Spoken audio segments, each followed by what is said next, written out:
It's an honor and a privilege to represent One American News in the new media seat. First question on the DHS funding bill. Funding runs out in the better part of 8 days or so. Democrats, at least verbally, are very dug in. What does the White House believe their end goal is when it comes to this funding fight, when it comes to immigration policy at large? What is their end goal when they're dug in a position like this at this point in time? Like Karoline, the Department of Homeland Security put out a tweet a better part of an hour ago alleging that an illegal alien was involved in a major car wreck in Indiana, killing 4 people, and they allege that the suspect in question came in under the CBP One app under the Biden administration and received a commercial driver's license from the state of Pennsylvania.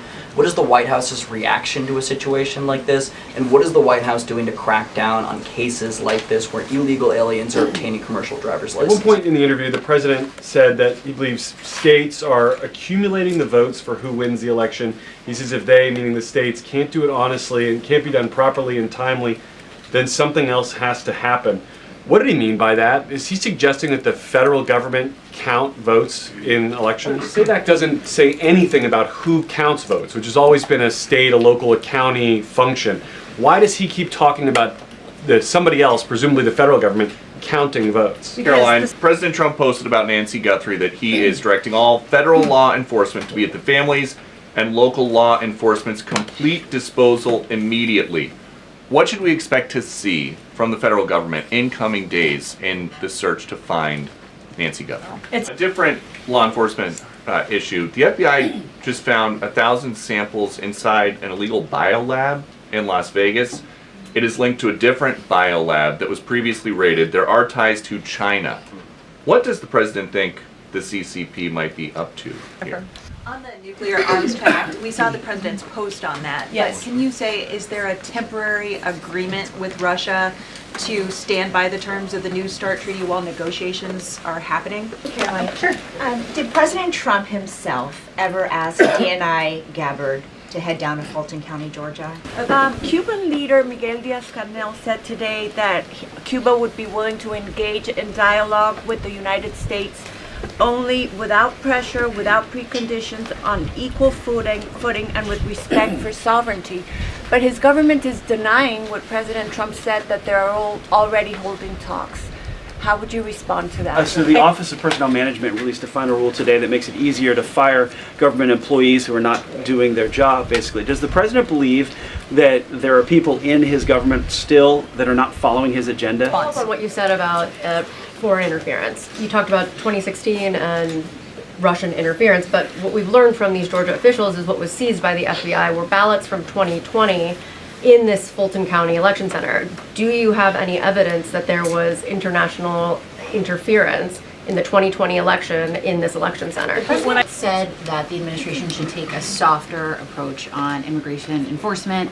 He's also suggested for months that some migrant workers should be spared from these raids based on what they're doing. Is the administration going to continue to conduct large worksite raids as it seeks to target violent criminals? And can you clarify, is the federal government going to continue doing these deportation operations in blue cities where authorities say they don't want them?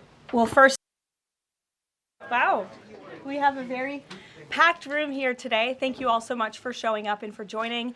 I apologize for the delay. The president and I were watching the press conference about the search for Savannah Guthrie's mother, which is just a heartbreaking situation. The president, as you all know, spoke directly with Savannah yesterday and told her that the federal government is here to help. Any requests that are made by state and local officials in the search of Miss Guthrie will absolutely be accommodated. I spoke with the FBI directly about that today as well. And our hearts and our prayers are with Savannah and her entire family as they search for her dear mother. I also have a quick scheduling announcement for all of you. Tonight at 7 p.m. during prime time, President Trump, Dr. Oz, and National Design Studio Director Joe Gebbia will officially unveil Trump RX, a state-of-the-art website for American consumers to purchase low-cost prescription drugs. This historic announcement will save millions of Americans their hard-earned money, so make sure to tune in tonight, and we will see all of you in the news media there. President Trump promised to restore law and order to the United States of America, and newly released data proves he is delivering overwhelmingly on this promise. A study from the Council on Criminal Justice shows that the murder rate across America's largest cities plummeted in 2025 to its lowest level since at least 1900. Again, let me repeat, to put this in perspective, this marks the largest single-year drop in murders in recorded history. This dramatic decline is what happens when a president secures the border, fully mobilizes federal law enforcement to arrest violent criminals, and aggressively deports the worst of the worst illegal aliens from our country. The numbers don't lie.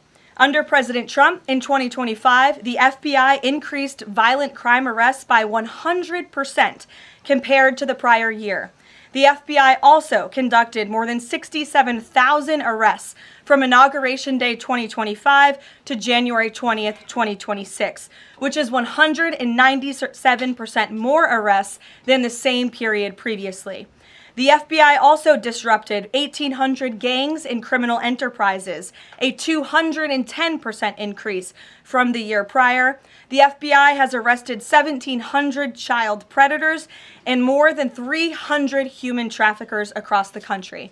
Since President Trump took office, 6 of the FBI's top 10 most wanted fugitives have been captured. Right here in our nation's capital, where you all live, so you know it well, whether you choose to report it or not, the president's efforts to make D.C. safe and beautiful have worked. As of last week, D.C. homicides were down 62%, motor vehicle theft down 53%, and 2025 had the fewest violent gun crimes of any year of available data in our nation's capital. For more proof that these tough-on-crime efforts are working, look at the president's Make Memphis Safe Again campaign. As of last week, there have been nearly 5,600 arrests made, and aggravated assaults are down 53%. Sexual assaults are down 53%, and robberies are down 70%.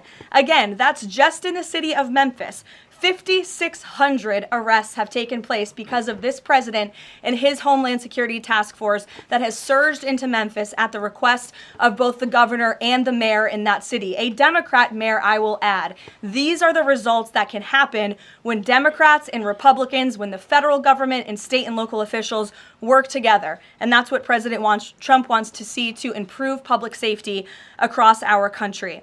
When you have a leader like President Trump who empowers good cops to be cops and to arrest bad criminals, American communities will become safer. Many of the media outlets in this room have expressed shock and confusion at these remarkable statistics. The New York Times declared that, quote, "No one knows for sure what's behind the staggering drop in the murder rate. The reason is very clear. It is President Trump's leadership and his unwavering commitment to law and order. The drop in crime is more proof that all that is required to improve public safety on our streets is a leader with the will to do what is necessary to protect law-abiding American citizens. The terror and chaos that was unleashed under Democrat rule is a choice.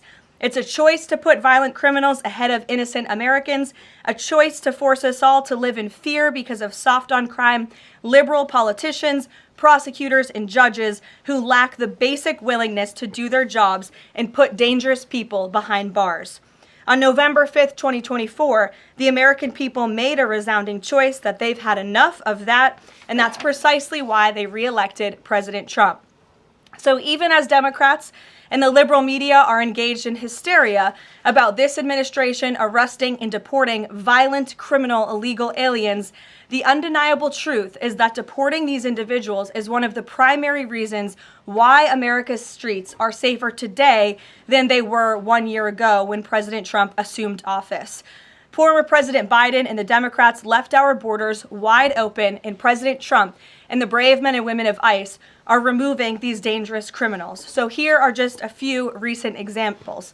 Number one, a Venezuelan national and active Tren de Aragua gang member with a rap sheet including homicide, assault, child cruelty, domestic violence, and property damage. This is an individual I can assure you not a single one of you in this room would want in your neighborhood, whether you admit it or not. He entered the U.S. in 2022, and he was released into our country by the Biden administration. He is no longer here, thanks to President Trump. An El Salvadorian national and known MS-13 associate, previously convicted of homicide, conspiracy to commit homicide, and kidnapping, arrested for arson, battery, armed carjacking, and assault. He entered illegally in 2016, was released by the Obama administration, and ICE just arrested him on January 8th, 2026. This example shows you how many criminal illegal aliens have been roaming American streets freely because of a lack of attention to this matter from the previous administration, and President Trump is cleaning up their mess. A Cuban national and blood gangs member convicted of multiple homicides and robbery. ICE arrested him on October 27th and removed him on January 6th, 2026. Arresting and deporting these types of illegal criminals is precisely what the American people voted for. And despite desperate recent attempts by Democrats and those in the media to undermine the president's deportation agenda, these efforts are failing. Brand new Harvard-Harris polling shows overwhelming support for President Trump's efforts to protect law-abiding citizens from criminal illegal aliens. Nearly 8 in 10 Americans say criminal illegal aliens should be deported. A solid majority also support deporting all illegal aliens, regardless of additional crimes. And more than 2 in 3 Americans back the Trump administration's common sense requirement that state and local officials cooperate with federal authorities and work to hand over criminal illegal aliens in local jails for swift deportation.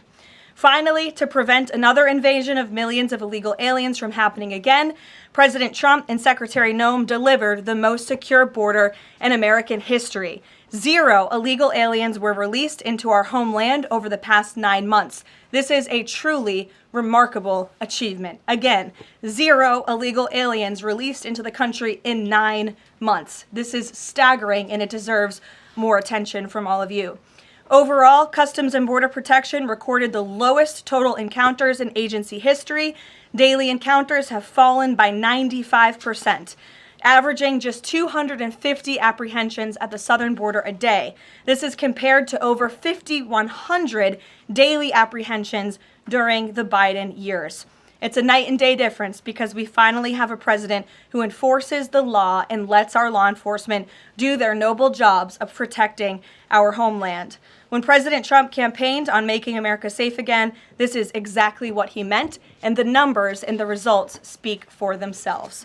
With that, I will open it up to questions today. We're going to start with Daniel Baldwin from One America News, who is here religiously covering the White House beat every day. So it's good to see you in a chair instead of standing up today. Daniel, thanks for being here, and why don't you kick us off? Thank you, Caroline. It's an honor and a privilege to represent One America News in the new media seat. First question on that DHS funding bill. Funding runs out in the better part of 8 days or so. Democrats, at least verbally, are very dug in. What does the White House believe their end goal is when it comes to this funding fight, when it comes to immigration policy at large? What is their end goal when they're dug in a position like this at this point in time? Well, the president has 2 end goals. One is to obviously keep the government funded and open, and that includes the Department of Homeland Security, which does not just touch upon ICE and Border Patrol, but also FEMA, the United States Coast Guard, the United States Secret Service. These are brave public servants who work to protect our homeland. The president wants these individuals to get paid. Secondly, when it comes to any discussions about immigration policy, the president is never going to waver in his commitment to allow immigration enforcement efforts in this country and to support ICE and Border Patrol and the deportation of illegal alien criminals. I know Senator Schumer and Leader Jeffries sent over a very long list of demands, some of which the administration is willing to discuss. Others don't seem like they are grounded in any common sense, and they are non-starters for this administration, but we're not going to negotiate policy from the podium. I'm going to allow the president to do that, and any final decisions that are made will be made ultimately by him. But rest assured, he is never going to allow law enforcement in the jobs that they do, the important jobs that they do, to be undermined. And secondly, Caroline, the Department of Homeland Security put out a tweet a better part of an hour ago alleging that an illegal alien was involved in a major car wreck in Indiana, killing 4 people, and they allege that the suspect in question came in under the CBP-1 app under the Biden administration and received a commercial driver's license from the state of Pennsylvania. What is the White House's reaction to a situation like this? And what is the White House doing to crack down on cases like this where illegal aliens are obtaining commercial driver's licenses? Yes, this is another abhorrent example of the border crisis over the past 4 years, and it again exemplifies why The administration must continue and will always continue to fully back and support ICE and Border Patrol and law enforcement in their removal of illegal alien criminals from our country. For those who don't know, and all of you should report on it, 4 Americans were tragically killed and lost their lives this week yet again from an illegal alien, an individual who was paroled into the country by the Biden administration using the CBP One app, which they created like it was a magic pass for Disneyland. That's not how immigration in this country should work. And this illegal alien from Kyrgyzstan was traveling on an Indiana highway, and he failed to brake for a slowed semi-truck in front of him. He swerved into the lane and he crashed into a van carrying 15 passengers, and 4 people were killed in that crash. This is another tragedy that could have been prevented if not for the wide open borders from the previous administration. That's why we now have a secure border. That's why this administration will continue to deport illegal aliens from our country. Thank you for being here. Garrett. John, thank you for your comments and your prayers for the Guthrie family. I have 2 questions related to the president's interview with NBC yesterday. Sure. At one point in the interview, the president said that he believes states are accumulating the votes for who wins the election. He says if they, meaning the states, can't do it honestly and can't be done properly and timely, then something else has to happen. What did he mean by that? Is he suggesting that the federal government count votes in elections? What the president is suggesting, and I just spoke to him about this, is that Republicans and Democrats in Congress should pass the Save America Act. This piece of legislation is going to ensure that states are abiding by federal election law by removing non-citizens from their voter rolls. In addition, the Save America Act will require voter ID to vote, and it will require proof of citizenship to register to vote. These are very common sense policies and proposals that 89% of our country agree with. So that's what the president is talking about. Again, I just spoke with him about this, and he's calling on both Republicans and Democrats to send the Save America Act, to pass it into law and to send it to his desk as quickly as possible. To be clear, the SAVE Act doesn't say anything about who counts votes, which has always been a state, a local, a county function. Why does he keep talking about somebody else, presumably the federal government, counting votes? Because the SAVE Act directs states to remove non-citizens from their voter rolls. And we know in states across the country, the president is right to point this out. In states like California or in places like New York City, non-citizens are allowed to vote in state and local elections. And the federal government should absolutely do away with that. I don't think a single person in this room, if you really are being honest with yourselves, should agree that non-citizens should vote in American elections, no matter where that election is up and down the ticket. And so this is a piece of federal legislation that will help states ensure the integrity and the sanctity of their elections, and that's what the president wants. Peter. Thanks, Caroline. President Trump posted about Nancy Guthrie that he is directing all federal law enforcement to be at the families and local law enforcement's complete disposal immediately. What should we expect to see from the federal government in coming days in the search to find Nancy Guthrie? It's a very good question, Peter, and it's why I was on the phone with the FBI earlier this morning to ask that. And what they told me is that the FBI, again, is at the disposal of the state and local government. Whatever personnel or assets or resources that the state and local authorities and police need will be granted to them at the direction of the president, the FBI director, and the attorney general. A different law enforcement issue. The FBI just found 1,000 samples inside an illegal biolab in Las Vegas. It is linked to a different biolab that was previously raided. There are ties to China. What does the president think the CCP might be up to here? I haven't spoken to him about this specific investigation from the FBI, but I'm happy to, and I'm sure he's very glad that this is something the FBI discovered, and we'll make sure anyone who is involved in illegal activity will be held accountable. And just one more about this weekend. At the Mar-a-Lago Super Bowl party, after the first 2 quarters, are the TVs going to be on the halftime show with Bad Bunny or the halftime show with Kid Rock? I think the president would much prefer a Kid Rock performance over Bad Bunny, I must say that. Jennifer. On the nuclear arms pact, we saw the president's post on that. Yes. But can you say, is there a temporary agreement with Russia to stand by the terms of the New START treaty while negotiations are happening? Not to my knowledge. Again, to your point, Jennifer, I just do want to reiterate exactly what the president said.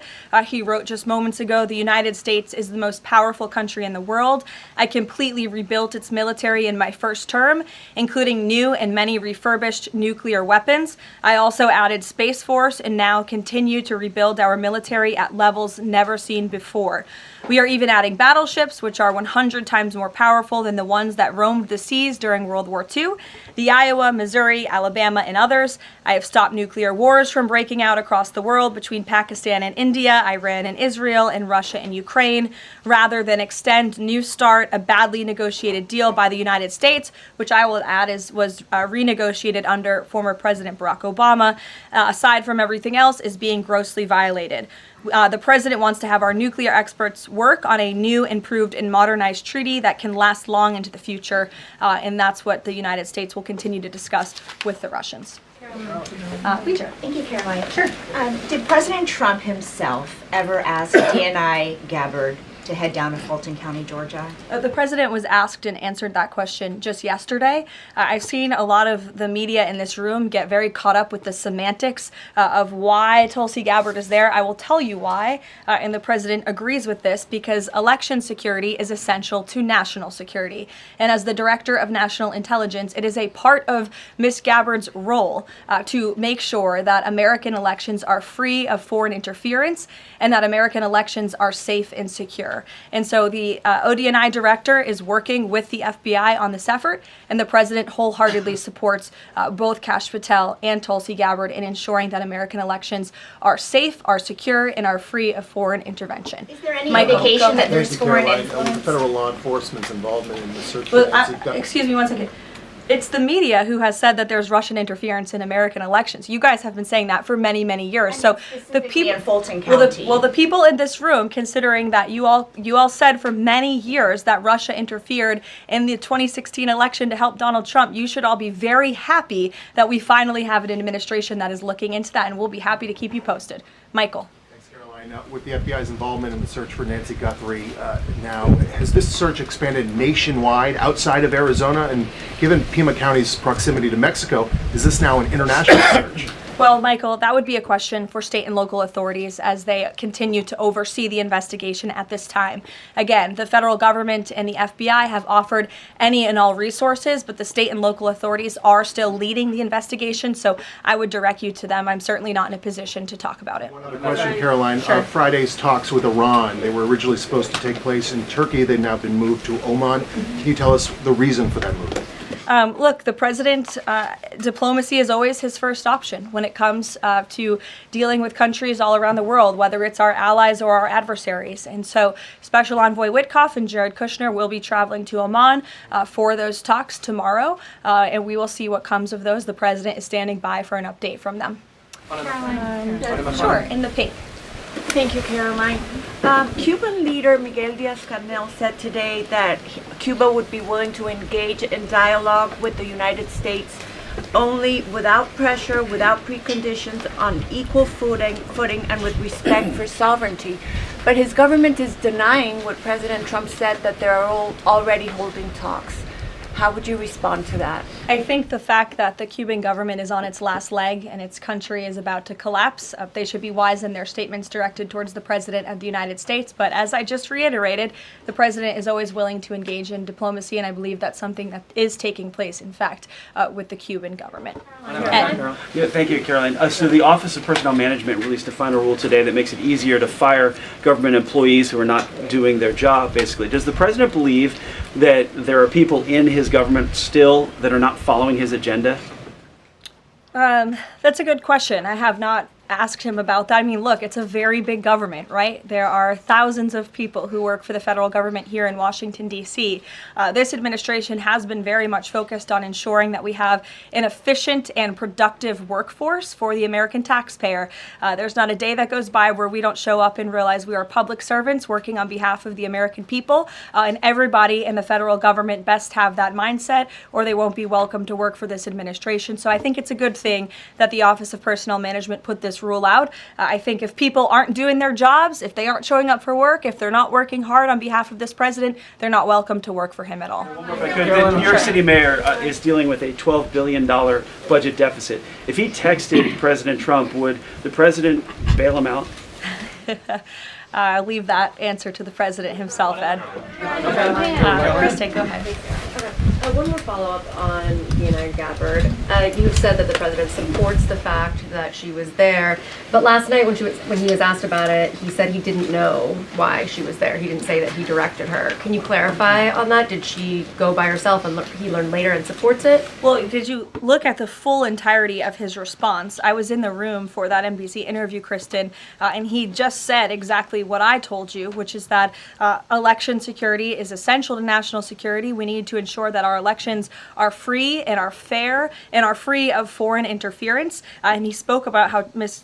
Tulsi Gabbard is involved in that effort. So you're taking like the first 3 words that he said to one question and not looking at his entire response. On what you said about foreign interference, you talked about 2016 and Russian interference, but what we've learned from these Georgia officials is what was seized by the FBI were ballots from 2020 in this Fulton County election center. Do you have any evidence that there was international interference in the 2020 election in this election center? What I do have evidence of, and what the media seems to be undermining, is why Tulsi Gabbard is there in the first place. And I would point you again to federal law that clearly assigns the DNI and the office with the statutory responsibility to lead counter intel matters related to election security.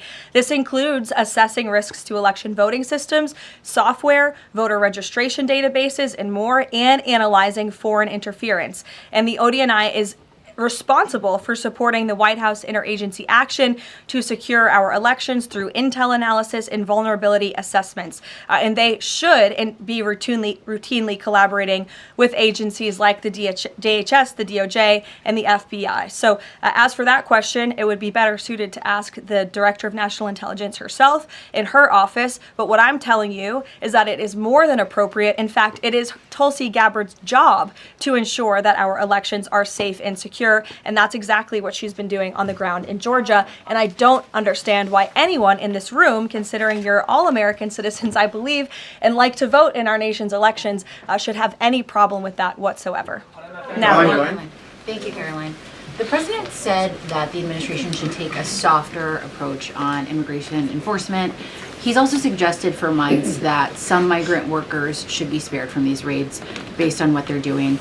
Is the administration going to continue to conduct large worksite raids as it seeks to target violent criminals? And can you clarify, is the federal government going to continue doing these deportation operations in blue cities where authorities say they don't want them?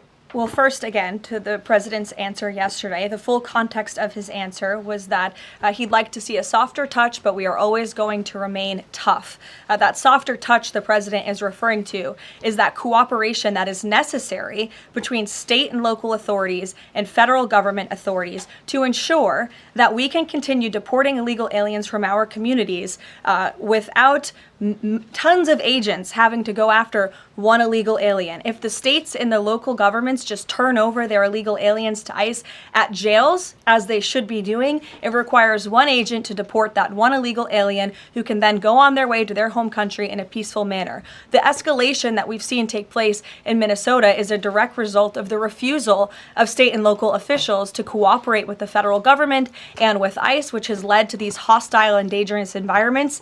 And so we don't want that. Again, the president wants direct cooperation, and that's what he was referring to. As for worksite raids, I don't broadcast any future action that may or may not happen from the Department of Homeland Security. But again, the president's focus and the administration's focus is on targeting illegal alien criminals, especially those who have committed heinous crimes in our country, as evidenced by the few illegal aliens that I just shared with you here today. Will ICE and Border Patrol avoid going to other blue cities where the local officials are saying, we won't work with you, we don't want you here?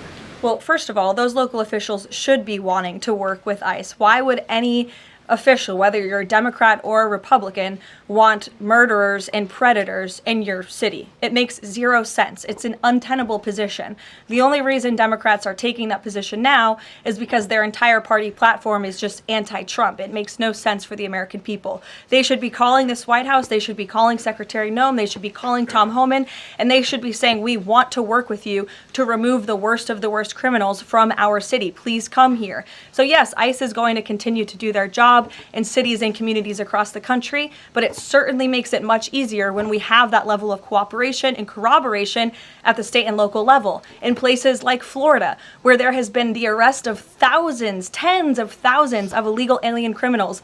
None of you talk about that or none of you hear about that because these operations are going seamlessly and peacefully. Why? Because there is an intimate cooperation between the state government and the federal government, and that's what the president wants to see in all 50 states. In the Whites, yes. Hi, thank you, Caroline. Over the weekend, President Trump said that he was giving a serious look at endorsing in the Texas Republican Senate primary. We know that Minnesota and Georgia also have competitive, crowded primaries. Is he giving those races a serious look as well? Well, I'm not allowed to speak from the podium on any future political endorsements the president may or may not make, but I know that he is watching all of these races across the country quite carefully. I won't get ahead of him on any potential endorsements. John. Thanks a lot, Caroline. Two questions for you about the continuing resolution that the president signed for the Department of Homeland Security. What would be the repercussions for all of the agencies under DHS if no agreement is reached on funding when that deadline approaches next Friday? Well, there will be grave repercussions for all of those agencies, but more importantly, frankly, for the American people who those agencies serve. And that's exactly what the president and the White House want to avoid. Again, we want to keep the government funded. We want the Department of Homeland Security, of course, to be up and operationalized and continuing as necessary to protect our homeland, to secure our border, to ensure the brave men and women of the United States Coast Guard are getting paid, the brave men and women of the United States Secret Service who protect the president, the vice president, and frankly, all of you in this building every day continue to receive the paychecks that they so well deserve. And so that's why the White House will engage in these talks with Democrats. But again, the president is never going to cave on this administration's core promise to deport illegal aliens from our country. You said, Caroline, in your statement that there are certain proposals that Democrats are putting up that are non-starters. What are some of those non-starters? There are a few, and it's a very good question, but I won't negotiate from the podium. I know the White House will be engaged in direct, serious talks with Democrats on this important matter. Natalie. Thank you. In addition to launching Trump RX tonight, Trump has said that he wants to meet with insurance companies to lower healthcare costs. Do you have any update on when those meetings? Yes, he does want to meet with insurance companies. That meeting will take place. I don't have an update on when it will be on the schedule, but the purpose of that meeting will be to continue to negotiate with these companies to ensure that more money is going back to the American consumer. And you're all going to see that on full display tonight at 7 o'clock with the formal launch of Trump RX. I'm telling you, this is going to be a very cool and unique event, so everybody really should tune in. Can you clarify what the president said on the Diego Garcia deal? He said he didn't like it, now again he says he's for it. He spoke with Prime Minister Starmer directly. He understands Prime Minister Starmer's position, and he supports it. But as the president reiterated in that statement, of course, the United States reserves the right to protect our assets. We still have a military base, of course, on the island of Diego Garcia. And so the president reiterated to the Prime Minister and to all of you that the United States will never waver, if necessary, in protecting our assets anywhere in the world, but including on Diego Garcia. And he supports the Prime Minister's decision. Elizabeth. Just on that one, Caroline, can I ask you? Said that he's now seeking. John, I'll go to you after. The president said he's now seeking $1 billion from Harvard, considerably more than before. What changed here, and how are negotiations going? Well, look, this has been an ongoing negotiation and, frankly, a frustrating negotiation for the president and the administration because we want a deal. And it's very unfortunate that Harvard has dragged its feet in understanding they need to rectify the wrongs and the illegal behavior that took place on their campus over the course of the past several years under the previous administration. And so the president wants a justified deal to correct for that criminal behavior that took place on their campus. He is now demanding $1 billion from Harvard University, and Secretary McMahon will be continuing to lead this negotiation and these talks. John. Caroline, thank you. You mentioned some polling earlier that was very compelling on deportations. Rasmussen came out with a poll today, said 75% of Republicans want all illegals deported. It seems like the conversation has shifted again to focusing only on deporting illegal aliens who are criminals. Is the president still committed to deportations of the 20 million illegals that came here under Joe Biden, or are you starting to cede that back? Yes, and the president has always been committed to that, John. But we must prioritize, and the prioritization is on those tens of thousands of convicted criminals whom we know are still roaming our streets. ICE and Border Patrol and DHS have done a phenomenal job of removing tens of thousands of them. Actually, nearly 1 million people have been deported from our country over the past year, 2 million additional self-deportations, so nearly 3 million people have left the United States. But again, as you pointed out rightfully, Joe Biden and the Democrats allowed approximately 20 million people into our country illegally. So yes, of course, the president is committed to ensuring that America is and always will be a nation of laws. Thank you, Caroline. Steve Bannon recently said, quote, "We're going to have ICE surround the polls come November." Is that something that the president is considering? That's not something I've ever heard the president consider, no. You can guarantee to the American public that ICE will not be around polling locations or voting locations in November? I can't guarantee that an ICE agent won't be around a polling location in November. I mean, that's frankly a very silly hypothetical question. But what I can tell you is I haven't heard the president discuss any formal plans to put ICE outside of polling locations. It's a disingenuous question. Caroline, I had two questions regarding the DHS. The first one is, one of the Democrats' main demands for DHS funding was to demask ICE agents. Is this something that the president is even considering? Again, this is one of the specific points in the letter that went out by Senate Majority Leader Schumer and Hakeem Jeffries. I won't negotiate the individual points from the podium, but it is obviously something the White House will be discussing with lawmakers on Capitol Hill in the coming days. Is the administration concerned that the shakeup that we're seeing of DHS activity in Minneapolis could potentially embolden different obstructionist protesters around the country as they now have a playbook on how to get ICE out of their cities? No, because what you saw yesterday with the drawdown of 700 agents only occurred because the condition that the President of the United States set for local states, local counties to turn over illegal aliens to ICE has been met. The vast majority of counties, nearly every single county now in Minnesota, has made an agreement to notify ICE when they are releasing an illegal criminal from their jail. This is a huge win for the administration. Again, it's a condition the president set out and has been met thanks to the tireless efforts of Mr. Homan. And as for the left-wing agitators who have been illegally obstructing ICE's immigration efforts, we are not letting that behavior go unnoticed or unpunished. In fact, just today, the Department of Homeland Security arrested this individual. He is a self-proclaimed Antifa member who has been threatening, doxing, harassing ICE. He called for the murder of federal law enforcement officers. He encouraged bloodshed in the streets of Minnesota. He proudly acclaimed affiliation with the domestic terrorist organization Antifa. And the Department of Justice, thanks to the great work of HSI and the FBI, was able to locate and arrest this individual today. So we are committed to enforcing our immigration laws. We want that level of cooperation from state and local officials. And if people are illegally obstructing our federal law enforcement operations, if they are targeting, doxing, harassing, and vilifying ICE agents, they are going to be held accountable, like this individual here, who again is a self-proclaimed member of Antifa. He is a domestic terrorist, and he will be held accountable in the United States. Caroline, just to follow up on Garrett's earlier question, I mean, you've talked a lot about the SAVE Act. I know you spoke with the president about it before you came out here. The president has gone beyond that, though. He's talking about Republicans taking over elections, states or agents of the federal government. So just to be clear, is the president only calling on Congress to pass the SAVE Act, or does he want Republicans to go further than that before the midterm elections? The president is calling on Republicans, again, and Democrats to pass the SAVE Act. I will reiterate, requirement for voter ID to vote.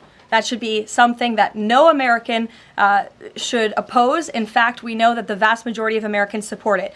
Requiring proof of citizenship to register to vote, which is not hard to do. We should be able to do that in this country. If you want to register to vote in the United States of America, you have to be a citizen in the United States of America. And this piece of federal legislation will direct states to remove non-citizens from the voter rolls. I just had a conversation with the president about it. John. Thank you, Caroline. I have two questions. Tariffs on South Korea. As you know, President Trump recently mentioned tariffs, increasing tariffs on South Korea. When will the 25% tariffs increasing on South Korea begin? Secondly, what impact will this have on national security? Sure. I don't have a timeline for you on that, but I will make sure that our trade team here at the White House gets you an answer swiftly and promptly. John. Thank you so much, Caroline. Yesterday, President Trump, in the NBC interview, said that it bothers me that somebody is going after Bill Clinton. That somebody is the House Oversight Chairman, James Comer, a Republican. Why is the president bothered that they're investigating Bill Clinton and his Epstein ties? Look, I think that the president has respect for the former president of the United States, Bill Clinton. He said yesterday himself they've shared a good relationship, and that's what he was reiterating in that NBC interview. Caroline. Go ahead. Caroline, can you tell us a little bit about the agenda for tomorrow's talks with the Iranians? What will be the focus of the discussions? Diplomacy moving forward. The president has obviously been quite clear in his demands of the Iranian regime.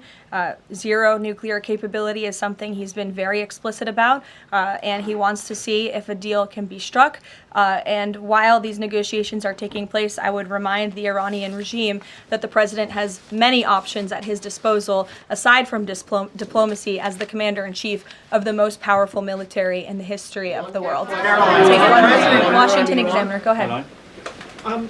Lynchburg County, Virginia, their local law enforcement is defying the blue government's demand that they no longer cooperate with ICE. There's a lot of red counties that are thumbing their nose at the blue government, blue states leadership, telling them not to cooperate with ICE. Will this administration support those counties in any way? Support them either through legal help or?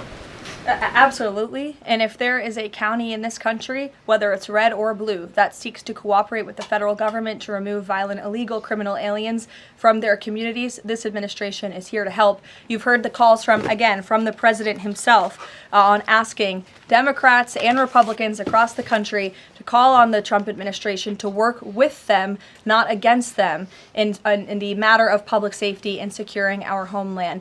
Thank you all very much. You'll hear directly from the president tonight at 7 o'clock, and I hope everybody has a good weekend. Happy Super Bowl weekend. The president has wisely chosen not to make a prediction in Sunday night's game, but as a native girl from New Hampshire, go Patriots. Thank you, guys. 影片使用单字说明 Sanctity 神圣性尊严 Sanctity Many cultures strongly believe in the sanctity of human life and spirit. 许多文化都坚信人类生命与灵魂的神圣性与其不可侵犯。The sanctity of the ancient temple must be respected by all visitors. 这座古老寺庙的神圣性必须受到所有游客的尊重与维护。The sanctity of marriage is a core value for many religious groups. 婚姻的神圣性是许多宗教团体所信奉的核心价值观之一。Adversary 对手敌手 Adversary The boxer stared intensely at his adversary before the first round started. 拳击手在第一回合开始前，死死地盯着他的对手。In the final match, he faced a very skilled and powerful adversary. 在决赛中，他面对了一位技术精湛且实力强大的对手。Our main business adversary is planning to launch a new product soon. 我们主要的商业竞争对手正计划在近期推出一项新产品。Stagger 摇晃，使震惊，交错。Stagger The tired hiker began to stagger as he reached the mountain peak. 疲惫的登山者在到达山顶时，身体开始摇摇晃晃地行走。The shocking news about the scandal will stagger the entire local community. 关于这宗丑闻的震惊消息将会令整个当地社区感到不知所措。The company decided to stagger the working hours to avoid heavy traffic. 公司决定错开工作时间，以避开拥挤的交通巅峰时段。谢谢观看本影片，如果您觉得这部影片对您有帮助，敬请订阅、按赞、分享、开启小铃铛。See you next time.